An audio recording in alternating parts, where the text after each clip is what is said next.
Hey everybody, it's Eric with Chaotic Goods, and today's video is just going to be something fun and simple, and that is exploring a new TCG, and that is the Journey TCG. Now, I originally stumbled across this when I was watching a video that Main Deck put out at this point, maybe 4 or 5 months ago. I can't really remember, where he talked about 3 card games that he found at a convention that impressed him, and this was one of them.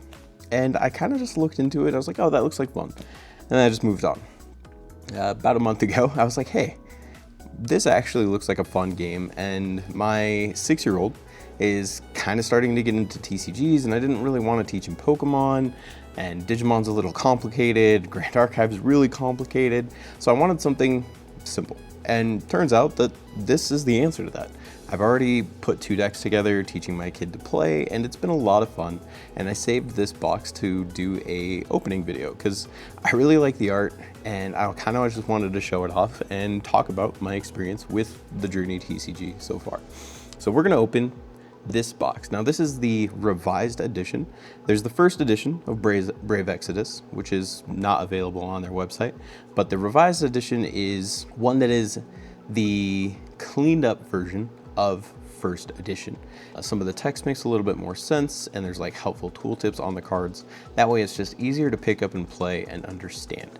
And that is just a huge benefit to me, because as I'm trying to teach my kid to play, I'm not fully understanding some of the cards, so I have to read them to just kind of figure out what's going on.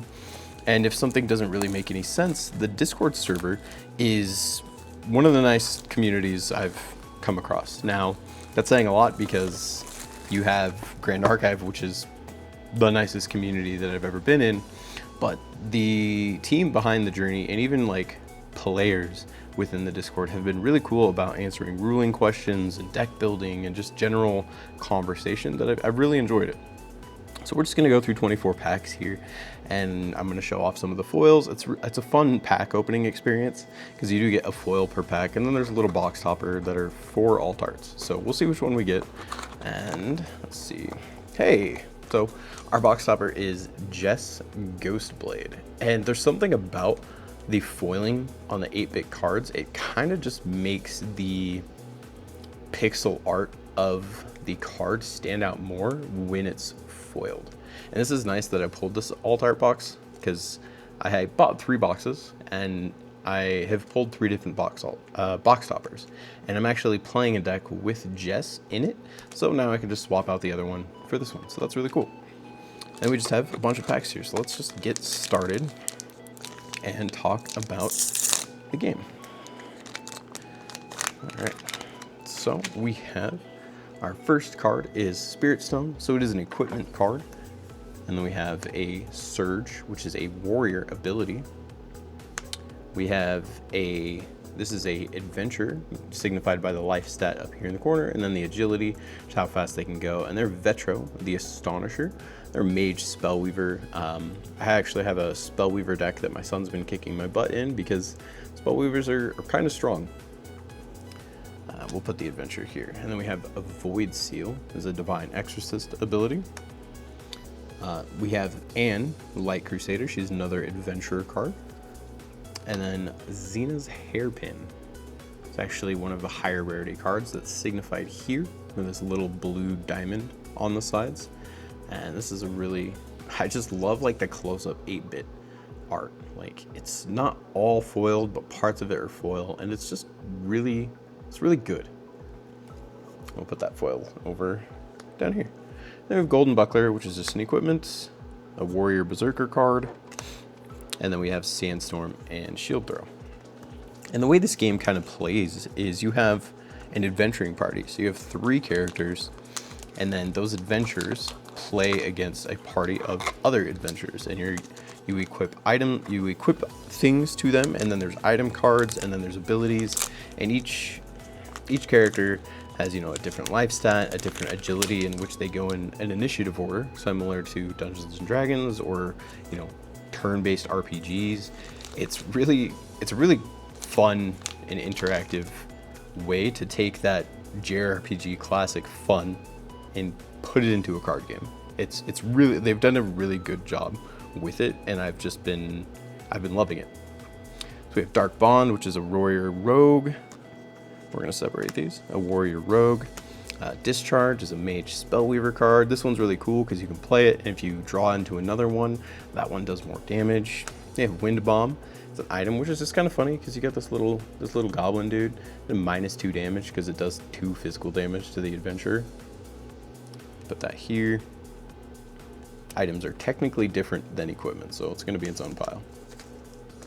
And then we have Dual Strike. It's a warrior berserker card. We have Frost, which is a dark mage spell. Tome of Insight is another heroic. So we got 2 heroic rarities so far. And this might be the alt art. I'm not sure if it's the alt art. I know there's 2 arts, but I don't know which one is the alt art one. And we have a Phase Blade, 2 Phase Blades. Then we have Power Slash, which is a warrior card, and then a strategist card.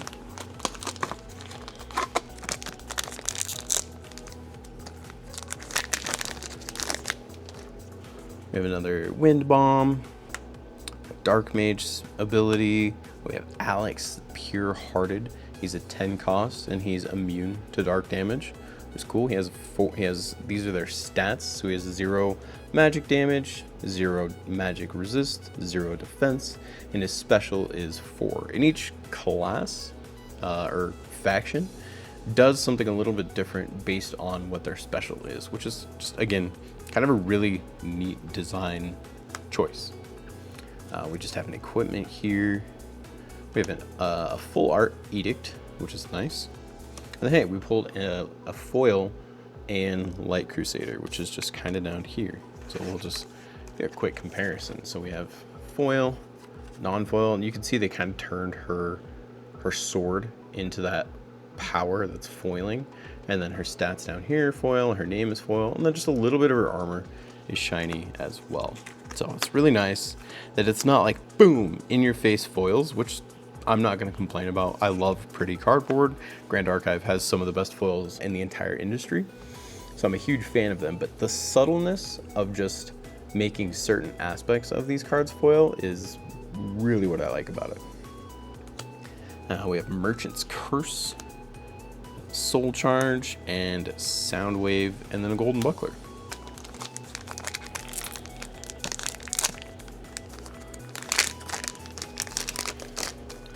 Alright, Thieves' Daggers for those rogue lovers out there. Dark Mage. We have Vexus Voidheart. Looks like Vivi from Final Fantasy, so wow, really like it. There's an alt art one that's like a tournament promo. I really want to get it, but unfortunately where I live, this game isn't played anywhere, so I'm going to try and see if I can get some stores interested, because I'd love to get some of the alt art tournament promos.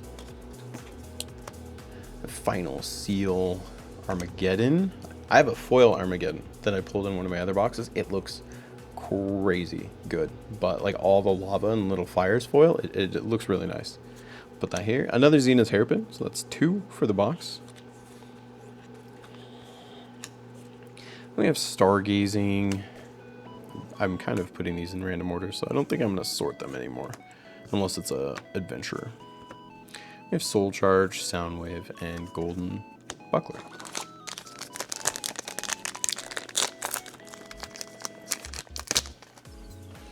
Doppelganger, Warrior Rogue card. So whenever this adventure is targeted, you can change the target to a different ally, which is kind of nice. So it's just an enhancement. So you put it on the rogue because it has to be the rogue, and then you just have it go to whoever else you would want.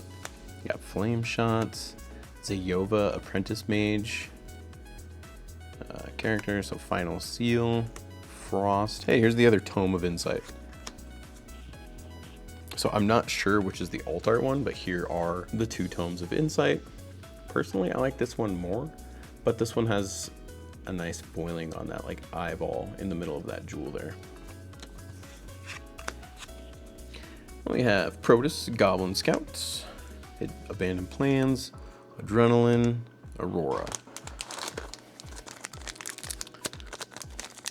So the cool thing about this game is, one, I'm teaching it to my 6-year-old who's shown an interest in TCGs, but again, I didn't want to do Pokemon, and just because it's hard, it's impossible to find. Some of the Bandai games I play are a little bit more complicated, and you know, he's going into 1st grade, so he's reading at a very introductory level, and math is, you know, something that he's really good at, but we don't want to be like, oh, do 2,000, 3,000, however much damage that Digimon can get up to, 15k. So we're keeping it simple, and a lot of this, like the highest damage is like maybe 5 or 6, and then you just minus that based on resistances, so it's just super basic.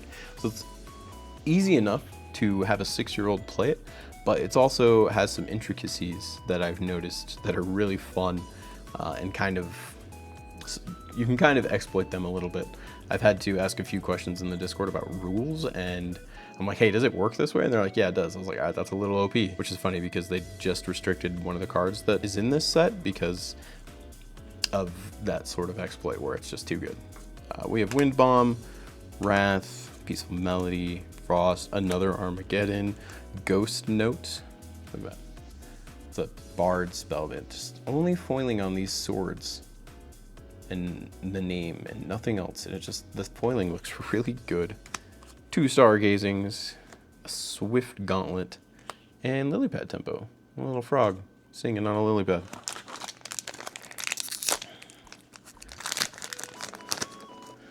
Alright, we have Frozen Feather, just another little -2 damage there because it does 2 ice damage to target adventurer.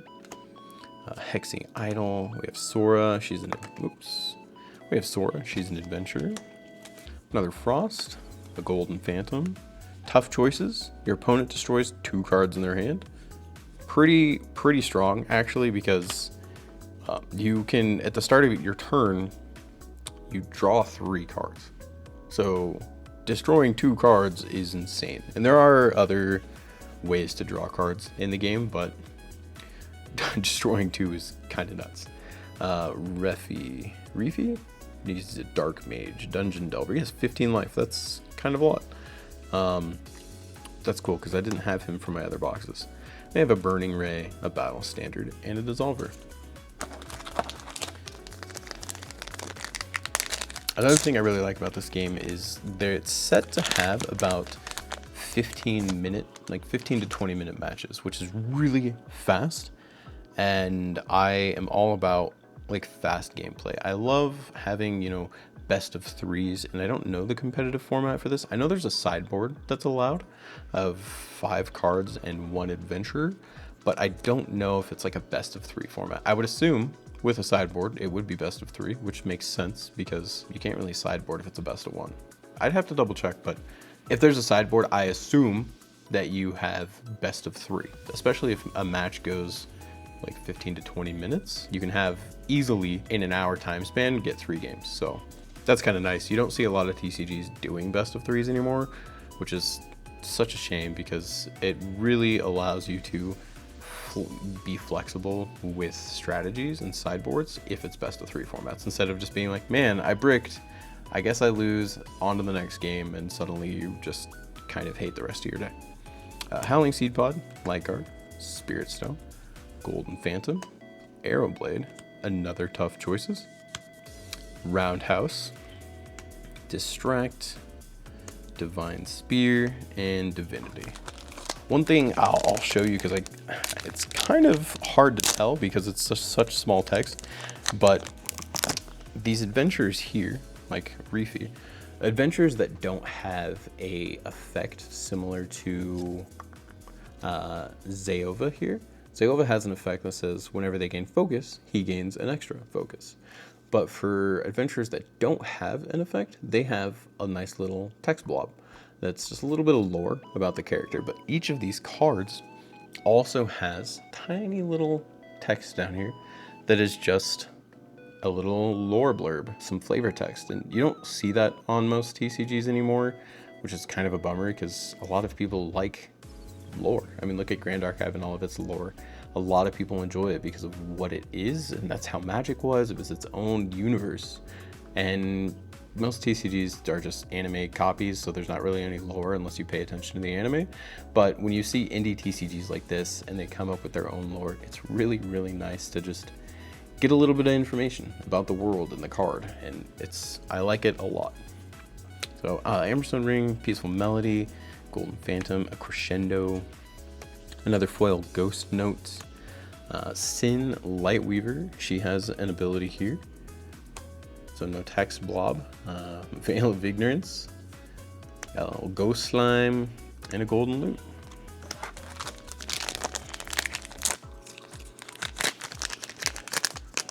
Right.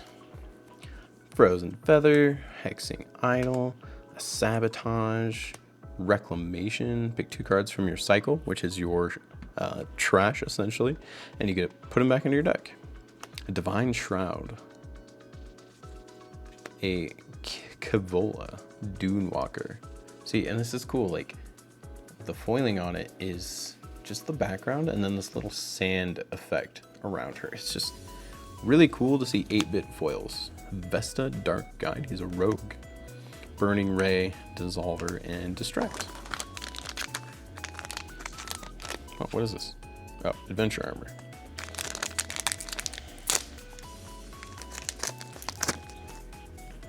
Another Adventure Armor, Stone Ring, Angelica, the Enchanted, Crescendo, the Normal Edict, an Anne Light Crusader, Merchant's Curse, Stargazing, Swift Gauntlet, and Lily Pad Tempo.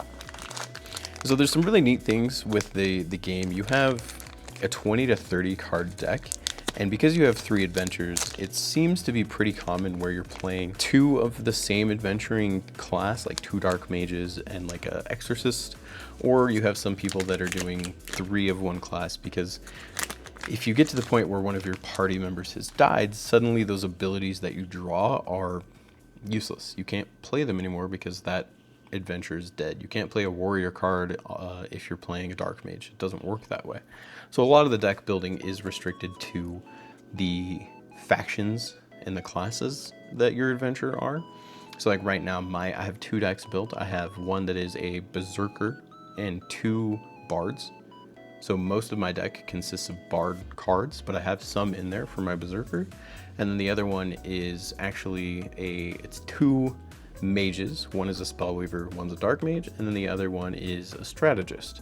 And a lot of the cards in that deck are just mages because that's the 2 adventures. So I need to be able to play those cards. So you get really interesting deck building based on the adventures you're playing. And you want to lean more into one specific strategy, like mine, where it's Bards, for example, and the other one is Mages, because that's just how the deck goes. So I like having the option to go really wide and have 3 different classes and 3 different cards that I need to account for, or I can just be like, I'm gonna play Berserkers and shove every Berserker card under the moon into the deck. It's simple, but you can also make it complicated. Quaking Circle, Sabotage, Spirit Stone, Ambush, Arrowblade, Trent. This card's OP. Draw 2 extra cards at the start of each battle block, which is turn, for example. This is crazy. When you draw 3 cards at the start of each battle block, normally, and then you have Trent that says, hey, draw an extra 2. I don't know why any deck would not run Trent. It's kind of crazy. Roundhouse, Edge of Anger, give it a little +1 here on that guy. It's super cute. Ghost Slime and Golden Loot. Now, there's one card I really need, which is Old Chest. So I'm hoping to pull it because it's one of those cards that lets you draw extra. Angel's Light, Arcane Wardstones, Protection, Momentum. This is the card that got restricted to 1. These 2 actually.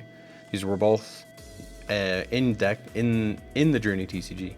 You can only have 2 maximum of a card, except these 2. Starting in August, they are restricted to 1-ofs because they're really strong. Crescendo, Granite Discs, Lily Pad, Gravity, Intimidate, Junk Armor,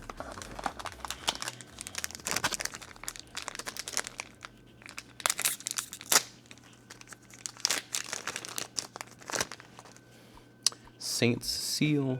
We got Shadowlance. This allows you to draw a card.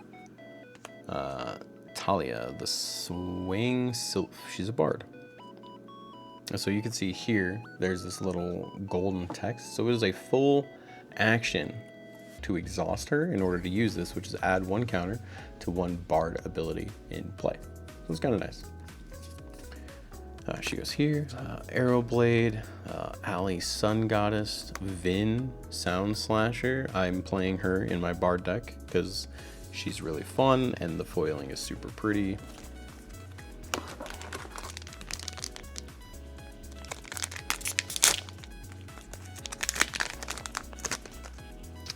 Astral Blade, Cursed Aura, Protection, Old Shackles, Cyber Soul Axe, Granite Disc, Lilypad Tempo, Magic Missile, Magic Mist, and Merchant's Curse.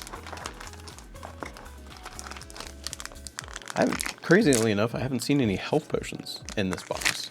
I had so many other health potions in my other 2 boxes that I'm surprised I haven't seen any in this one. Shine, Skyfallen Scroll, Trinity is an adventure.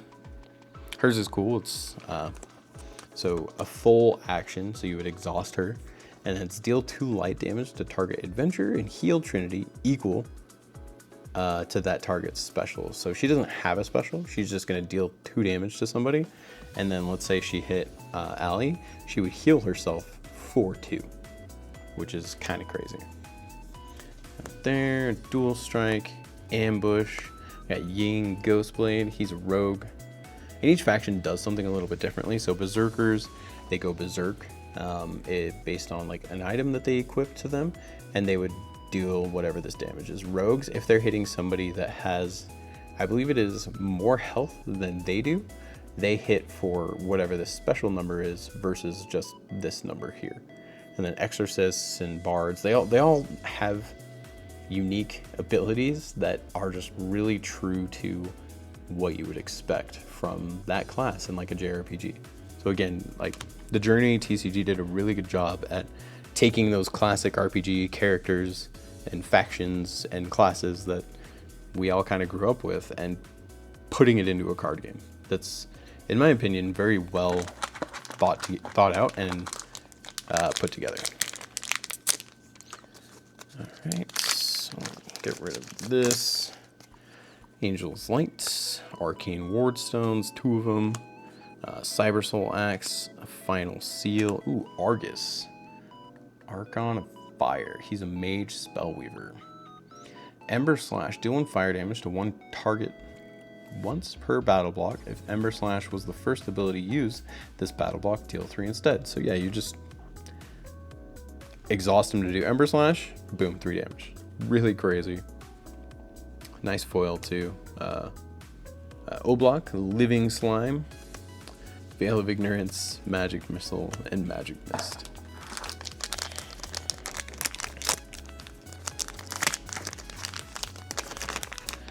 Alright, we got Slime Buff, Soul on Fire, Tristan the Scrounger, Thieves Door, Ambush, Zalax the Reincarnated. This is the Spellweaver I'm playing in my other deck. It's really, really strong. I like it a lot. Golden Buckler, Phase Blade, a Power Slash, Prism Shield. Come on, Old Chest. Dark Bond, Discharge, Quaking Circle, a Potion. Hey. Dark Pearl, that's good too. A Holy Cyclone, really cool foiling. It can only be played by a Divine Ascendant.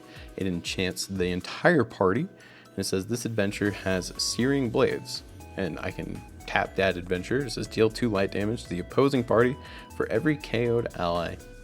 Exhaust this adventure, so you can exhaust the adventure to essentially do up to like 4 damage to somebody, which is a lot of damage. Veil, Ninja Tabby, Oddstone Guard, Abandoned Plans.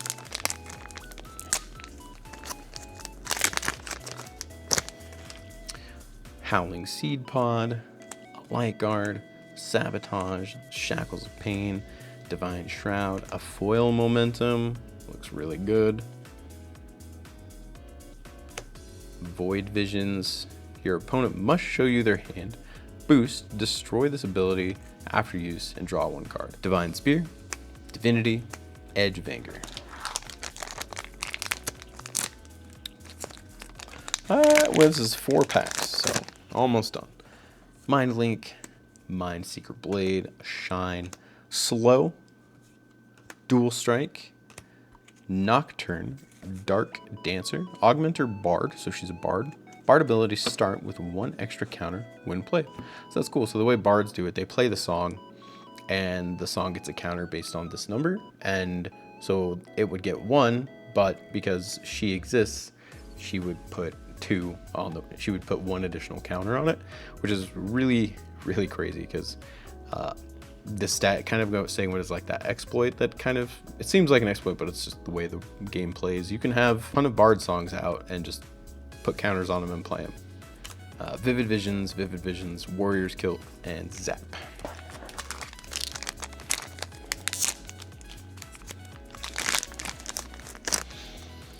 Astral Blade, Cursed Aura, Wind Bomb, Divine Shroud, Final Seal, Tack, Cosmic Champion. He's a Dark Mage with 14 HP, and he has a special of 3, so does a lot of damage. Phase Blade, Merchant's Curse, Ninja Tabby, Oddstone Guard. Alright, last 2 packs. I need to hit an Old Chest. Old Chest is a really good card. I only have 1, so. Doppelganger, a Flame Shot, a Quaking Circle, Power Chord, Dark Pearl, the other alt art, or the other Just, the original one, Veil of Ignorance, Adrenaline, Aurora, whoop, and Battle Standard. Last pack. Alright, let's see what we get. Maybe another potion. An alt art potion would be cool. I pulled 1, but I want an Old Chest. Mobilize, Peaceful Melody. This is 1. This is crazy because the bard ability where you put a counter on it. So it says draw 1. This ability enters play with 2 additional counters. So you put it in play. It gets a counter for that gets 2 counters here, and then you get counter for your bard. So if I played it with Nocturne, it would come into play with 4, and it would last 5 turns because 4 counters and then the final turn when there's no counter, and that's allowing me to essentially draw an additional card at the beginning of each turn. So instead of 3, I'm drawing 4, and you can play 2 of them. So it gets kind of crazy. Shine, Stone Barrage, Dual Strike, and an Old Chest. Last pack, Magic. Old Chest is draw 1 card. Boost, which is just an additional effect. So boost, destroy this card, and draw a card. So just draw 2. Really, really happy to hit this. That's fantastic. That's my playset of 2 cards. I'm really happy I got that. And then we have Zap, Roundhouse, Sandstorm, and Shield Throw. So that was a really good box. I hit some adventures that I didn't have, like Nocturne. I don't believe I had Argus. And then I think, who was another one in here? Maybe it was just those 2 that I got in foil. I did pull an alt art Tome of Insight. Again, I don't know which one is the alt art, but I have both here. And then I pulled an Old Chest. So I think this was a really good box in general. I purchased 3. And this was the last one I wanted to crack open and kind of share with you guys. Just the Journey TCG. You know, if you're interested in it, I'm going to link to Main Deck Dan's video down below. He does a really good job of explaining the TCG. And I'm also going to link to the Journey TCG's website where you can purchase these products. You can get to their Discord. They have a deck builder. They have an FAQ. They have a card list. They have a lot built into their website that you don't see a lot of other TCG companies have. A lot of the times you have to find some fan-made TCG deck builder site and like a different site for a card list and all of these things. The Journey TCG has it all baked into one. You can see all the cards, all the art. You can build your decks there. It's really good. I highly recommend it. And again, the community is super nice. And I just got my cards today and I've already built 2 decks. I plan on building maybe about 2 more. It kind of depends on what I can piece together. And I've been teaching my son, and I'm going to teach some of my locals that I play Grand Archive with and Digimon with, and I'm just going to kind of spread the word of the Journey TCG, because this is the first set, and I've been having a lot of fun with it, and it sounds like a lot of the guys where this game is based off of in Ohio have been having a lot of fun with it. They got a competitive scene and everything. I think it's just really good, and for an indie TCG, I really hope this takes off, because it does all of the things that I want it to in a TCG. It's fun, the deck building is very intricate, the gameplay is fast, you have sideboard, you have best of 3, and really it's just hard not to like it. So if you're interested, check down those links below, but thanks so much for stopping by tonight, and I hope you have a great rest of your day.